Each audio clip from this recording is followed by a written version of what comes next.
اسلام اور پاکستان کے خلاف جو بویا گیا بیج تھا اب پورا باغ لگا دیا گیا ہے۔ حالانکہ دیکھیں تو اسلامی واضح تعلیمات ہیں۔ مسجد زرار منافقین کی پرائیویٹ جگہ اور پراپرٹی تھی، علیحدہ چار دیواری تھی۔ قرآن نے کیسے اس کا تختہ اکھاڑ پھینکا۔ مسجداً زرارا وکفرا وتفریقا بین المؤمنین وارصادا لمن حارب اللہ ورسولہ۔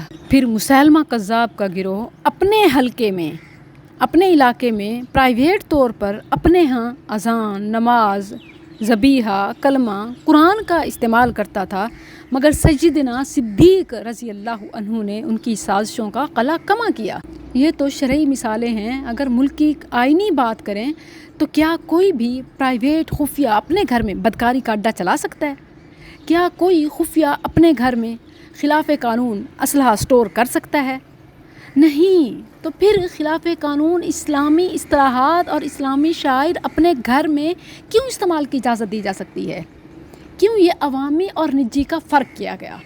باقی باتیں ایک طرف، یہ جو سپریم کورٹ کو فیصلہ دیا گیا ہے، یہ کیا نہیں گیا، دیا گیا ہے، اس میں یہ بات بڑی الارمنگ ہے کہ عوامی اور نجی کا فرق کیا گیا، کہ عوامی سطح پر تو انہیں یہ سب کی اجازت نہیں ہوگی، ہاں البتہ نجی پر وہ اپنی تفسیر صغیر پڑھائیں، یعنی اسلام کے خلاف سبق۔ اب آپ دیکھیں کہ یہ جو تفسیر صغیر ہے ان کی، اس میں صراحتاً ایون سورہ بقرہ کے پہلے ہی صفحے پر وَبِالْآخِرَةِ هُمْ يُوقِنُونَ کا آخرت کے بجائے زبردستی مرز ملعون کو شامل کیا گیا کہ یہ آخری ہے اور اس کی طرف اشارہ ہے۔ اور اب آپ دیکھیں یہ تو ابتدائی اور پہلی بات ہے، پھر اس کے آگے کہاں کہاں کیسے کیسے کتنی انہوں نے قرآن کی تفسیر میں تحریفات کی اور امت کے متفقہ عقائد کے خلاف زہر اگلا اور آخرت کے لفظ سے مرزے کو زبردستی شامل کیا۔ اس پر تو باقاعدہ کتابیں لکھی جا چکی ہیں، مگر اس سب کے باوجود ان کو ان کے گھروں میں اور ان کے اداروں میں اس کی پبلشنگ کی، اس کے پڑھنے پڑھانے کی کلی اجازت مل گئی۔ حالانکہ آئین و قانون نے قادیانیوں پر شاعر اسلام کی اشاعت، تقسیم، تبلیغ اور تعلیم پر پابندی عائد کر رکھی ہے۔ سپریم کورٹ کے 2% کے جج نے اس پابندی کو ختم کر دیا۔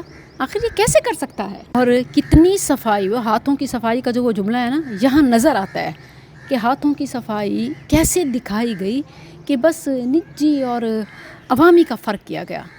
اب بظاہر ایسا لگتا ہے کہ جیسے ایک ہی بات ہو رہی ہے، انہیں عوامی سطح پر یہ کرنے سے تو پابند کیا گیا، لیکن نجی میں انہیں اجازت دے دی کہ اپنے گھروں میں چار دیواری کے اندر جو چاہے کرو، شاعر اسلام استعمال کرو یا جو بھی تمہارے ذاتی نظریات ہیں ان کا پرچار کرو۔ تفسیر قرآن کی تحریف پر مشتمل کتاب تفسیر صغیر کی تعلیم، طباعت، اشاعت جو چاہے کرو۔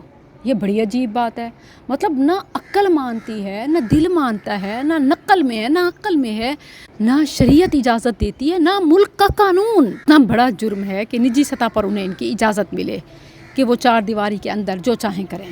کیا چیف جسٹس صاحب کسی شہری کو اس کے اپنے گھر میں چیف جسٹس کا نام، نمبر پلیٹ اور دیگر چیزیں استعمال کرنے کی اجازت دیں گے؟ کیا کسی کرنل جنرل کا سٹکر، یونیفارم، کیپ یا کوئی چیز کسی کو اس کے گھر میں رکھنے کی اجازت ہے، پہننے کی اجازت ہے، استعمال کرنے کی اجازت ہے؟ آرمی فورسز کے سمبل، سلوگنز، بیچز کیا کوئی عام شہری اپنے گھر میں پہن اور استعمال کر سکتا ہے، یا اپنے ذاتی اجتماعات، اداروں میں غیر قانونی استعمال؟ تو اسلام کو اتنا لاوارث کیوں بنا رہے ہیں؟ مسلمان اتنے مجبور اور یتیم کیوں ہیں؟ واضح شرعی احکامات، ملکی قوانین ہونے کے باوجود پہلے تو 5 سال اس مسئلے کو لٹکایا گیا۔ یہ 2019 مارچ 2019 میں مدرسہ حفظ عائشہ اکیڈمی کی سالانہ تقریب میں اس تحریف شدہ قرآن کی تفسیر صغیر کی تقسیم کی گئی، اور ایک بہت بڑی تعداد میں جس پر مقدمہ کیا گیا 2019 میں، اس کو لٹکایا گیا، حتیٰ کہ 2022 میں پھر کچھ گرفتاریاں ہوئیں، پھر مزید لٹکایا گیا، اور ابھی جا کے بھی جو فیصلہ آیا انتہائی مایوس کن ہے۔ لٹرلی میری تو نیند اڑ گئی ہے، میری بھوک ختم ہو گئی ہے، مجھے سمجھ نہیں آ رہی کہ اس سارے معاملے کا حل کیسے نکالا۔ اسلام